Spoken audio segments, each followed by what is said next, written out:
The Detroit Pistons finally got their first win of the season, and I think it was a good one. There's a few things to talk about, and I want to talk about them.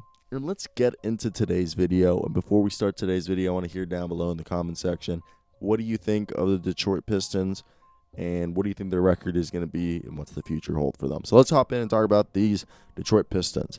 All right, going into today's game, we can agree that Detroit was, middle of the pack just statistically when it comes to scoring. If you looked into their team stats, and the thing that is working for their favor is they're one of the better rebounding teams in the league. They're actually ranked 4th in the league going into this game in rebounding.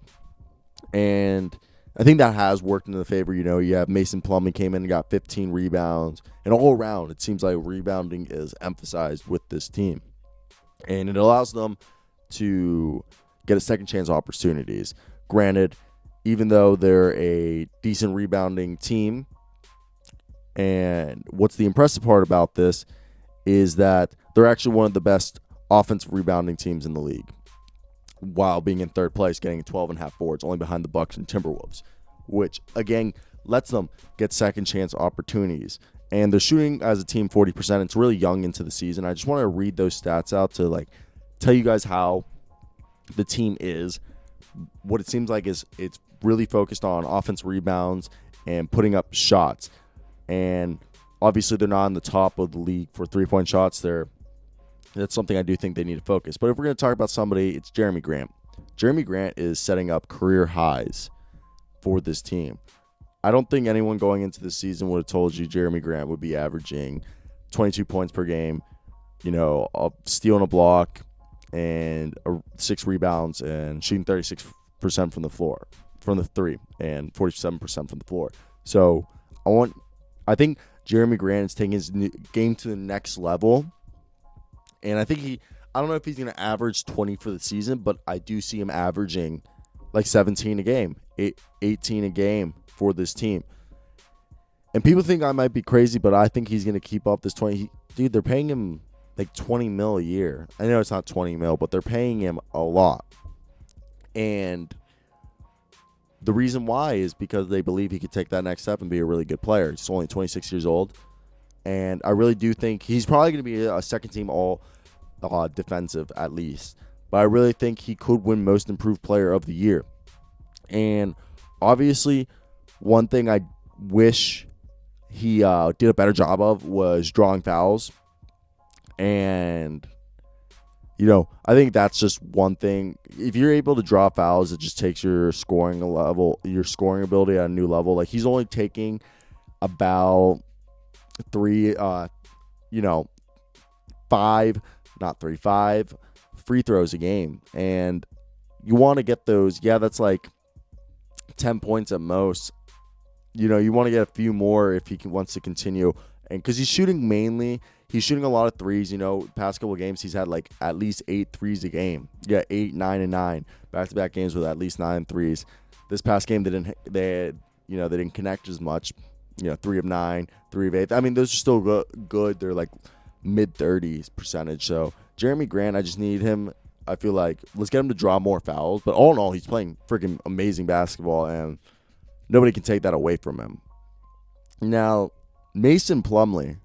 Mason Plumlee was another guy. It was the duo that just came from the Nuggets. And I think they won this game, I feel just because they were the better rebounding team. They out-rebounded as a whole offensively than the Boston Celtics were a better rebounding team. And the scoring was spread out. Not only, Mason Plumlee was getting 15 points. I really wish Mason Plumlee did more putbacks. But, you can't complain. Saddiq Bey, who I think is going to develop into one of the best two-way players in the NBA, who we could say he has had a little bit of a rough go in the first start. But Jerami Grant is definitely elite. Mason Plumlee and Josh Jackson are good. And Saddiq Bey was great tonight in his 5th game and was amazing on defense. Okay? And it was really good because you saw the vets working with the future, like Saddiq Bey, Isaiah Stewart, Kellyan Hayes, Feb, and I think it's a really good team to watch, and it was really fun to watch. And I really do think Josh Jackson could develop into a really good player. I think this is a team that could make the playoffs if it's a mix of the young and vets doing their work together.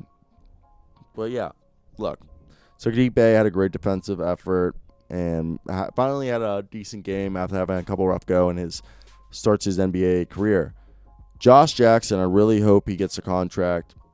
I know he's shooting 27% from three, and his first game of the season was against the Hawks was really compelling. And, obviously this game, he did more of a defensive game, and he just did what he had to do. But I think Josh Jackson is going to have a career year this year. And I think the game I think he's going to have a career high in averages for points. I know he's averaging like 17 right now. That's not going to hold itself and shooting 50%. I think what we saw from the Bucks last year will be his season average. 9 points. 9 points is low, but I want to target he'll probably shoot 44% from the floor, 31%, 32% from three, and then have, 6 rebounds, probably 2 assists, a steal, and a block a game, and then probably have like 14, 15 points. I think he'll have a career high in there. But he's a fun guy to watch. Just interesting to see how this team goes and just how they're doing, I love them. I think it's great basketball they're playing. And this game, obviously, this game is just one game of the year. But yeah, I think the reason the reason Josh Jackson has struggled in the league is just that he hasn't had a 3-point shot, which you need in the modern NBA. Killian Hayes, people are giving crap to. I kind of saw this. Look, I think Theo Maledon's playing better than Killian Hayes, like by a far margin. I think Theo Maledon is so much better, but you can't really say anything. I think Killian Hayes is going to be a really good player. It's just since the beginning of the draft, since March, I was more hyped up by Killian Hayes because I'm not Killian, Theo Maledon than Killian Hayes. Like, this is 2 games in a row where he's been held scoreless, and Theo Maledon averages not the same amount of minutes, but actually, yeah, about the same minutes. They're both averaging about 21 minutes a game, and Theo, I know it's not by a large margin, but I think has been more impressive. That's just my take, my 50 cents on the matter. But that's the video, guys. I hope you guys do have a great day, because I know I will. So nice, guys. Peace out.